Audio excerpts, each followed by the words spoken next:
नमस्कार, आप देख रहे हैं न्यूज 24। आपके साथ मैं हूं रवि ठाकुर। 3 राज्य, करीब 40 करोड़ मतदाता और कुल 162 लोकसभा सीटें। जरा सोचिए, यह आंकड़ा इतना बड़ा है कि ये जिस भी पार्टी की तरफ थोड़ा सा भी झुक जाए तो देश में उसी की सरकार बनना तय समझिए। हम बात कर रहे हैं देश के 3 बड़े सूबे, यूपी, बिहार और पश्चिम बंगाल की। देश की सियासत में ये सूबे कितनी बड़ी अहमियत रखते हैं, इसका अंदाजा इस बात से लगाइए कि पिछले 2 लोकसभा चुनावों में यहां की करीब 72% सीटों पर बीजेपी और उसकी सहयोगी पार्टियों का कब्जा रहा है और मोदी की अगुवाई में दोनों बार बीजेपी पूर्ण बहुमत की सरकार बनाने में कामयाब रही। तो क्या 2024 के लोकसभा चुनावों में भी यही कहानी फिर दोहराई जाने वाली है या इस बार खेल बदलने वाला है?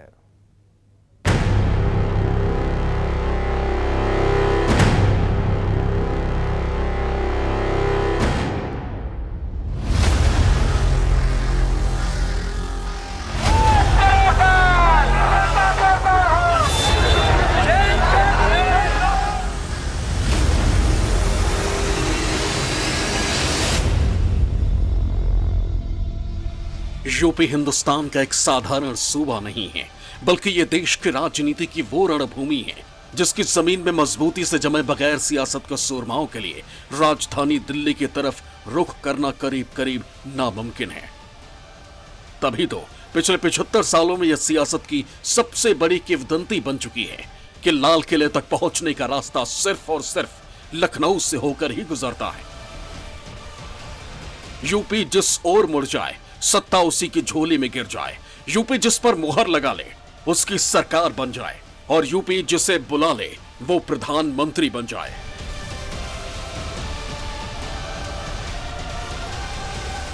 न मुझे किसी ने भेजा है, न मैं यहां आया हूं, मुझे तो मां गंगा ने बुलाया है।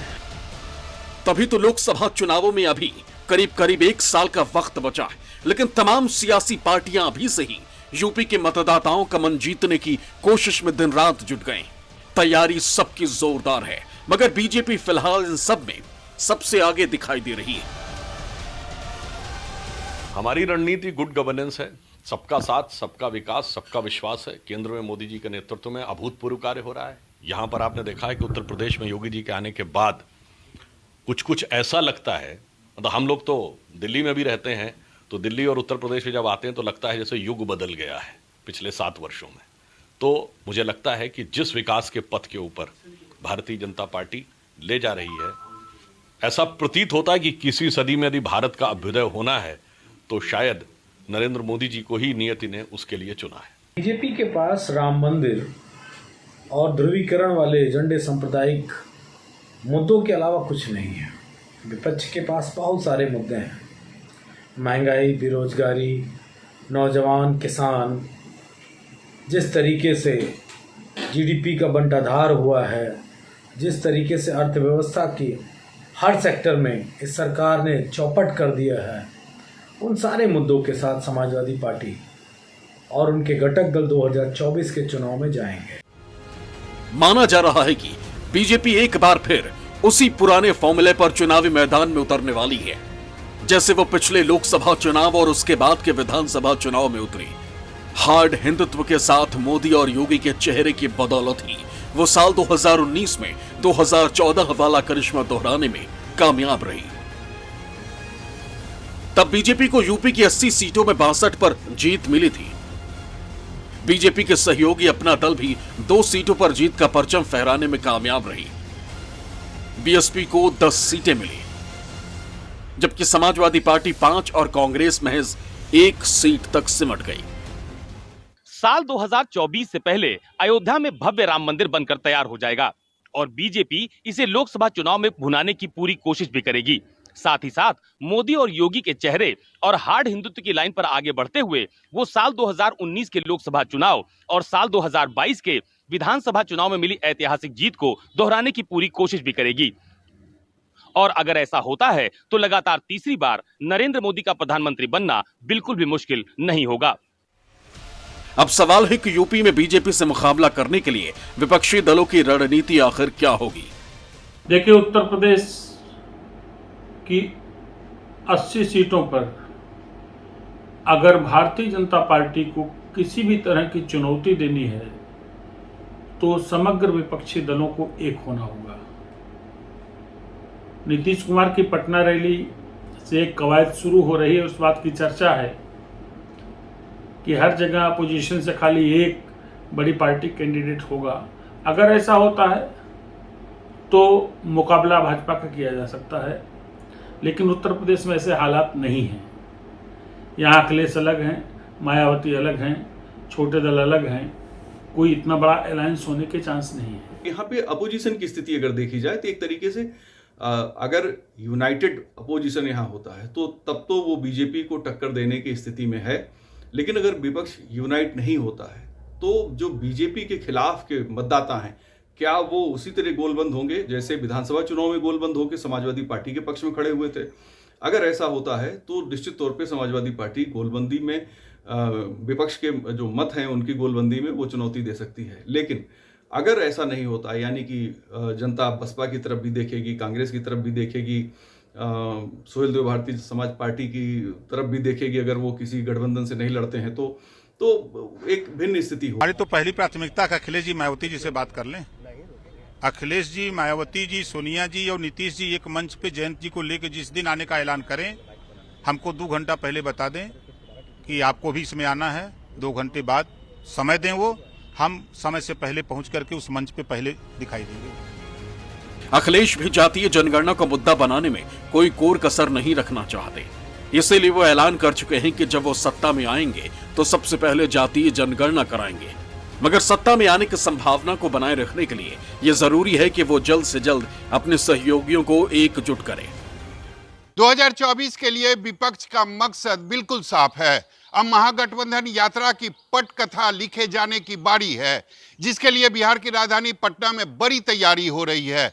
23 जून को पटना में महागठबंधन के नेताओं की पहली बैठक होगी। नीतीश के अगुवाई में होने वाली इस बैठक में 2024 के लोकसभा चुनाव की रूपरेखा तय हो जाएगी। मगर नीतीश के लिए दिल्ली के दरवाजे तभी खुलेंगे जब बिहार की जनता लोकसभा चुनाव में उनकी झोली सीटों से भर देगी। लखनऊ की तरह दिल्ली की सत्ता का रास्ता भले पटना से होकर ना गुजरता हो, लेकिन इतिहास को जानने वाले ये अच्छी तरह जानते होंगे कि सियासत में बदलाव की बयार हमेशा यहीं की धरती से उठती है। तभी तो महागठबंधन की बैठक से पहले ही जेडीयू ने देश भर की 450 लोकसभा सीटों पर बीजेपी से सीधे मुकाबले की दावेदारी कर सियासत की तपिश बढ़ा दी।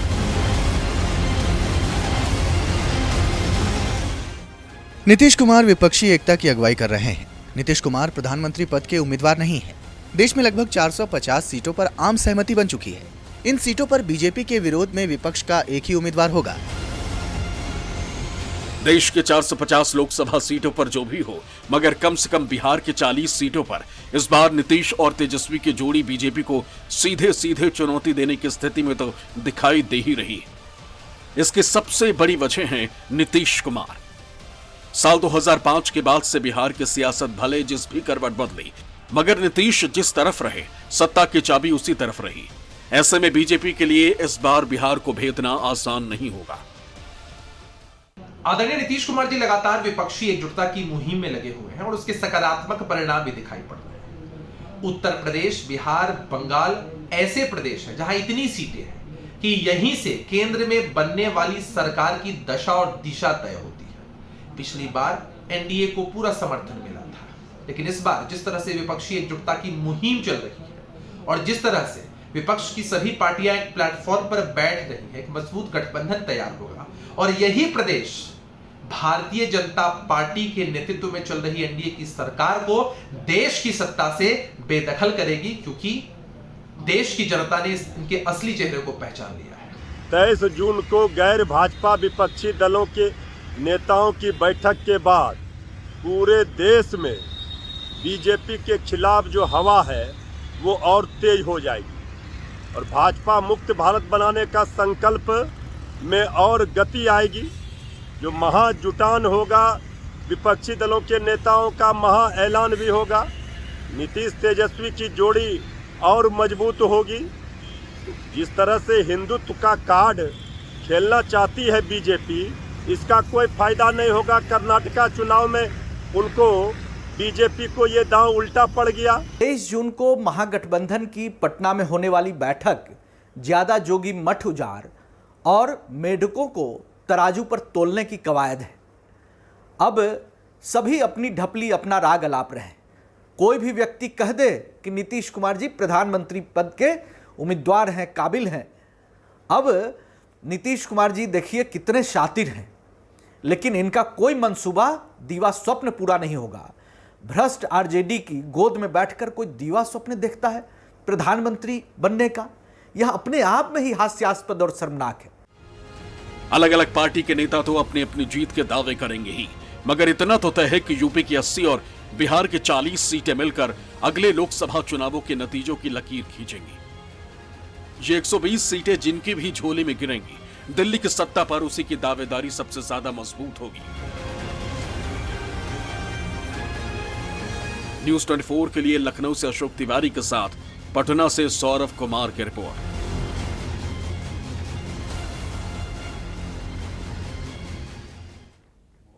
यूपी में बीजेपी भले ही फिलहाल थोड़ी मजबूत दिखाई दे रही है, मगर महागठबंधन के मजबूत होने की संभावना यहां बीजेपी के लिए बड़ी चुनौती भी साबित हो सकती है। वहीं बिहार में भी किसी का भी पलड़ा एक तरफ झुकता नजर नहीं आ रहा है। अगर यूपी और बिहार में मुकाबला कांटे का है तो बंगाल की बाजी भी बिल्कुल टक्कर की ही होने वाली है।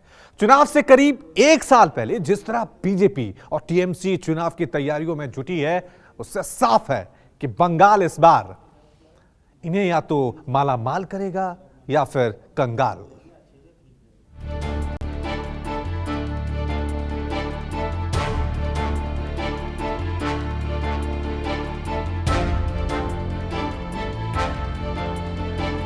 जमींदारी चल रहा है। BJP is behaving just like a feudal landlord. वो आकांक्षी हैं, वो महत्वाकांक्षी हैं, वो विरोधाभासी हैं, वो ममता बनर्जी हैं। सियासत में ममता की जगह हो ना हो, मगर ममता बनर्जी की सियासत का जादू पूरे बंगाल के सिर पर चढ़कर बोलता है। सियासत में दीदी का दर्जा रखने वाले इस नेता को यह बखूबी अंदाजा है कि महागठबंधन के बनने और सियासी जमीन पर खड़ा होने की मजबूत संभावना के बीच पश्चिम बंगाल की 42 लोकसभा सीटें कितनी अहम साबित होंगी। पश्चिम बंगाल दिल्ली में सत्ता का खेल बना भी सकता है और बिगाड़ भी सकता है। यहां टीएमसी की सीटें जितनी ज्यादा होंगी, दिल्ली में दीदी का राजनीतिक कद और हैसियत उतना ही बड़ा होगा।